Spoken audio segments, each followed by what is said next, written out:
changed after the first quarter?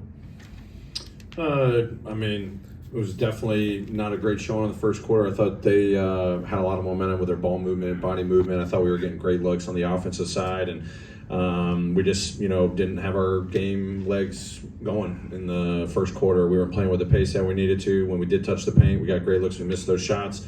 Had some good conversations. Guys got dialed in. They were staying together with that landslide they had in the first quarter, and I love the response. Our defensive effort, really picked up. I thought we stuck with the game plan. We just were more physical, made a couple adjustments midway through the second to kind of stall their offense out. And then those shots started falling for us. I mean, it was like a stark difference how many points we were scoring when we touched the paint, when we didn't. And I think we had too many of those non-paint touch possessions in the first quarter. And kind of recalibrated and much better the last three quarters.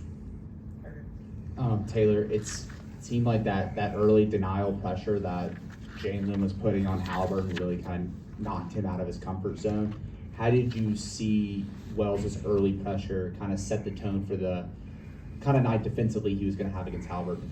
Yeah, I mean, Jalen's been doing a great job in that situation. I think it kind of created a lot of open opportunities for the other guys, and they were shooting the ball really well, and we kind of changed up a little bit of our coverages on Halliburton, when he was off the ball, but when he was on the ball, I thought our pressure was really good. Trying to make him frustrated as a playmaker and as a scorer, mixing up overs and unders, throwing a lot of different guys at him too, so it wasn't just Jalen's responsibility the whole night. Obviously McConnell gave us some problems too, but throwing different bodies at him. So our depth was great tonight. I mean, I think only one guy played 30 minutes, and we got great contributions defensively, offensively outside of that first quarter from this group tonight. So that's what we got to lean into. But Jalen, overall, I thought did a much better job, especially when we made a coverage shift after they had kind of gotten going in the first quarter.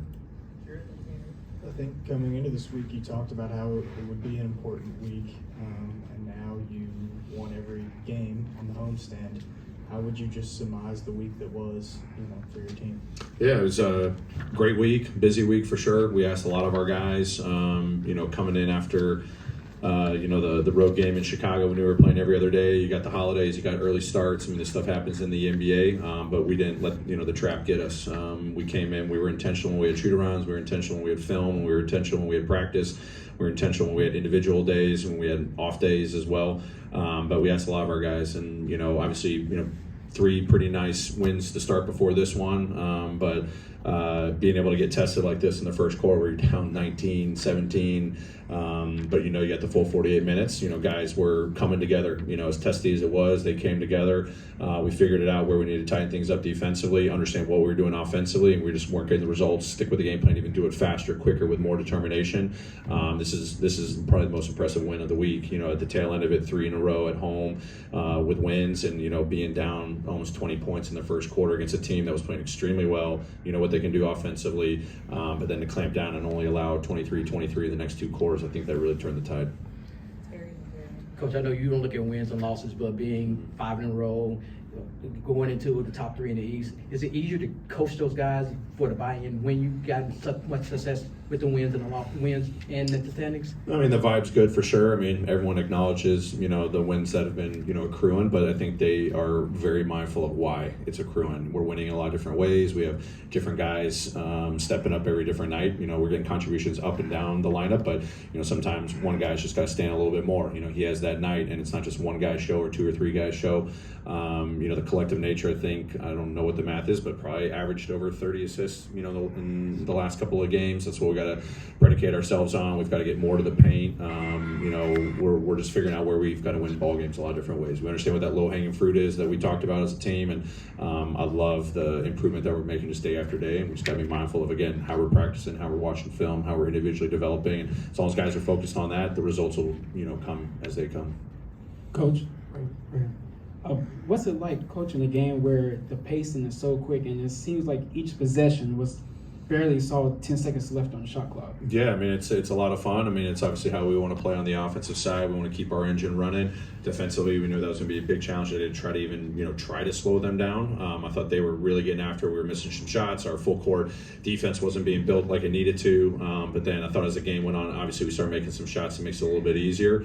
But then we started just to apply that pressure that we've been doing every single night. But it's fun because I don't want to slow the game down for our guys. I don't want them overthinking. I told them before the game, this is a simple game plan. I want you guys to go out there, execute it, have the effort that we need. And, luckily we found it, come second quarter. Could you just describe what it means to see not just Marcus Smart kind of accept the role that he's playing now, but it looks like he's probably playing his best basketball this season, at least since he's been here. So kind of thriving in it as well. Yeah, I mean it's awesome to see. It's not easy. You know, we have a lot of different guys accepting some different, minutes or rotation patterns. And, as the game gets going, sometimes I'm pulling different levers and going with different guys to just finish the game as much as these guys want to be out there. And for him, he and I's conversations, it's all about winning. And I'm happy to see that he's playing well. He's playing with the intent. He's playing with the pace. He's, playmaking. He's guarding his tail off. He's doing everything that we know he's fully capable of, just in a different role right now. And, finishing games, finishing the halves and all that, even though he's coming off the bench and he's having a huge impact, plus minuses. And obviously him finding a rhythm on the offensive side. But, I couldn't be more, proud of how he's embracing this, because when a guy like that can do that, then you can see how everyone else can just embrace, hey, as long as it's with the intent of winning, we're accept any responsibility we got. Last question. I think when people look at Ja and his athleticism, they probably think about the dunks and the plays around the rim. But how have you seen his athleticism open more passing angles and be able to use that as a passer this season when he has the highest assist rate of his career? Yeah, I mean, I think he's really leaning into, what we talked about with our pace and guys running without the ball. I mean, he's rewarding guys that are running without the ball, and their spacing. That trust is just continuing to get built day after day with this group. And then just, he's just naturally gifted to be able to beat anyone one-on-one. He's, early in the game, they threw out some kind of higher coverages, 2 on the ball, and he gets off it, and then they start backing up, and now he can just take up that space. And it's not always a shot at the rim. He's kicking out to Dez, make or miss. It doesn't matter. He just understands the rhythm of that energy of the ball we've talked about for years. But, it's awesome when we talk about getting in the paint. You got one of the guys that can get in the paint at will, and it's not just to score every time. It's just to open up the offense. So his athleticism, his IQ, vision, I mean, there were a couple times there he was getting guys orchestrated to get his teammates set up, not for him to get set up.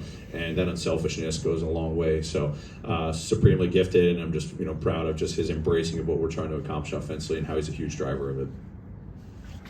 Great, thanks everyone. Appreciate it. Coach.